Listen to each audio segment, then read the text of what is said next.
Good morning सबैजनालाई। म चाहिँ निर्मला घरती पुन मगर फ्रम प्युठान। सबैजना सञ्चारमै हुनुहुन्छ होला है। म पनि एकदमै सञ्चारमै छु। आज चाहिँ विशेष दसैँको दिन। हाम्रो भ्लग के कस्तो भयो होइन, भ्लग के को भनेपछि त अब विशेष थमेल हेरेर पनि थाहा पाइसक्नु भएको छ होला है। अनि अन्तिमसम्म भिडियो यो चाहिँ एकदमै राम्रो छ नि। त्यो देखिएको डाँडा चाहिँ पाछाभिर होइन, कति रमाइलो ठाउँ छ कि। बिहानको सिन चाहिँ ब्युटिफुल। ल साथीहरू, हामी चाहिँ फाइनल्ली रेडी भयो है। अनि यसपछि चाहिँ टिका सिका लगाएर हामी चाहिँ जान्छौँ। जनीलाई त हाई भन, हाई भन न, हाई भन। यहाँ चाहिँ एकदम मामा भान्जाहरू रुँदैछन् होइन। कपडा धोएर सुकाइया छ घर बिउहरू। आमामामा आज खतरा घाम लागेको छ ल। ल जानी हाई भन ल। ब्युटिफुल। हेलो ल मोटे।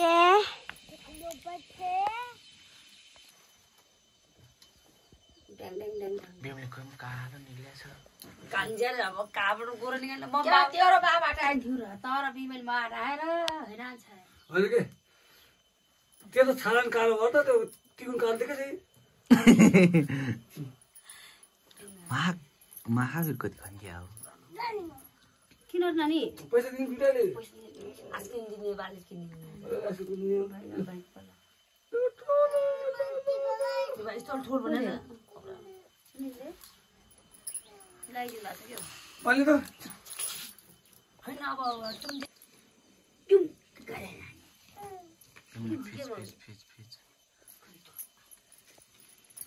झर्झर पारिदिनु देखेन पल हन्या थियो गाडी त नमु अहिले म सकिन गाडी त्यो त दिमागै छैन के त्यो त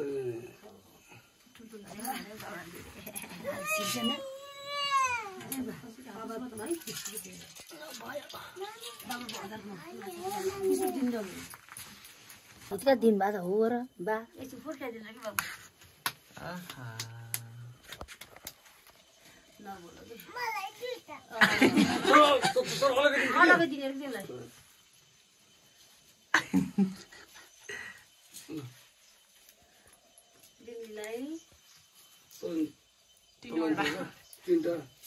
मलाई एउटा बात भएको छ यी ल जनीको पालो अब छिटो ल दुईटा छिटो गर्छ।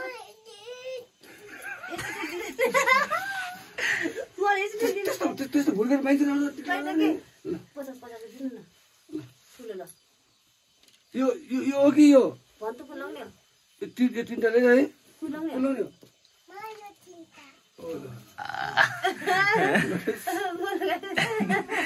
ल भयो त तेरो यो पैसा राख्नु त ल भाइ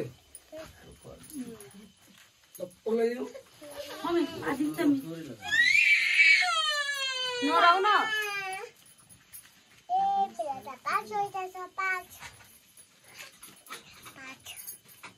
मेरो भाइ बुहारी है। अनि मेरो बाबालाई चाहिँ आशीर्वाद दिन चाहिँ खास आउँदैन। अनि बोलाइराख्नु भएको थियो कि मम्मीलाई चाहिँ। अनि मलाई आशीर्वाद दिन आउँदैन। अनि कहाँ गएको यता आइज भनिराख्नु भएको थियो कि। त्यही हो साथीहरू, हाम्रो सानो भ्लग हेर्दै जानु होला।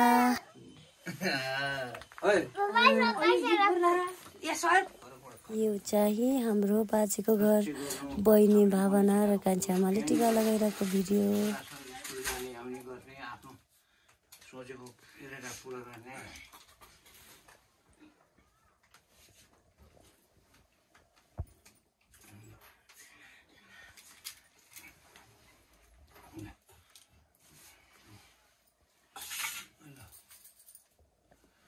निकाल्छु है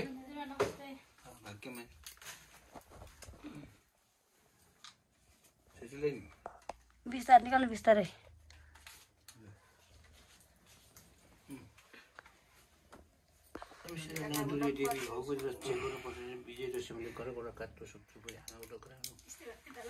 यता त बिचरा अब बिहा गर्ने बेला चाहिँ लाज मानिस है चरा सुनिले चाहिँ साफ गर्यो नि भाइ मस्तो पढाएर आफूले पढाएर सुनिले सुनिल त आफ्नो गिरेर पुरा पैसा पनि घर बसेर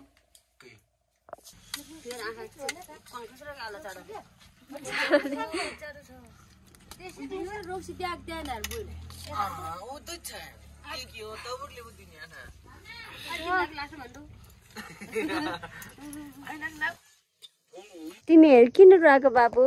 दसैँ राम्रो भएन? अनि यो चाहिँ गाउँ टक्क लाइटदेखि आएको छ के अरे।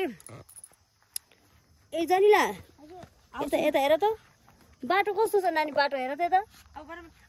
जनी बाटो कस्तो छ भन त? बाटो कस्तो छ? बाटो बाटो एकदमै खराब छ। बाटो चाहिँ एकदमै खराब छ। भ्लग बनाऊँ भनेको पनि एकदम के भयो हिँड्नै सकिँदैन गाइज। गाह्रो छ, यति अप्ठ्यारो छ नि त बाटो होइन? देख्नु भएकै छ, हेर्नु त है, यसरी कत्लो कत्लो कत्लो झर्नुपर्छ अनि लडिन्छ। बाटो कति अप्ठ्यारो छ कि गाइज। हेरौँ दसैँ हामी यताउता गर्दा गर्दा ठिकै भयो कि। ल गाइज फेरि भेटौँला है। उयो नि त हिँड्न सक्नु। बाटो कस्तो छ भनिदेऊ त? बाटो गाइज अप्ठ्यारो छ छैन? छ नि। ल है बाटो एकदमै खराब छ। ल है अब राम्रो हुन्छ भन्दैछ। ओके गाइज जङ्गलको बाटो भनौँ, गाउँघरको बाटो अझ माथि अप्ठ्यारोमा त मोबाइलै समात्दै सक्यो हेर्नु त। हाम्रो घर होइन कि यो बाटो अप्ठ्यारो छ गाइज। यो चाहिँ साँझ 6 बजीको सिन है साथीहरू। हामी चाहिँ अहिले यता आएको छौँ। जनिला माथि आऊ माथि। अब जुत्ता लड्क्यो भन्दा सर्लक्कै जाने हो नि त। कङ कङ कङ कङ कङ बेल्लो कङ कङ यस्तो नगर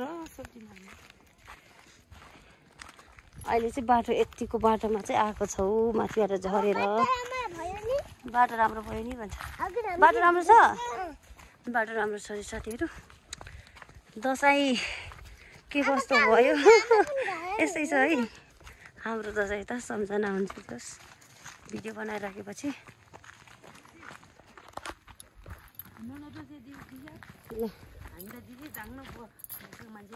नानी बोकेको छ उता बारी, मैले पनि बोकेको छु। मेरो नाम चाहिँ यिनीको छ होला साथीहरू।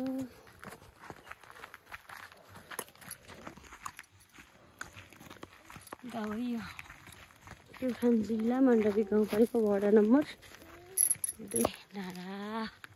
नानी बोकेको छ यता त बिली। ल सबैजनालाई धेरै धेरै धन्यवाद मेरो यो सानो मिनी भ्लग अन्तिमसम्म हेर्नु भएकोमा धन्यवाद।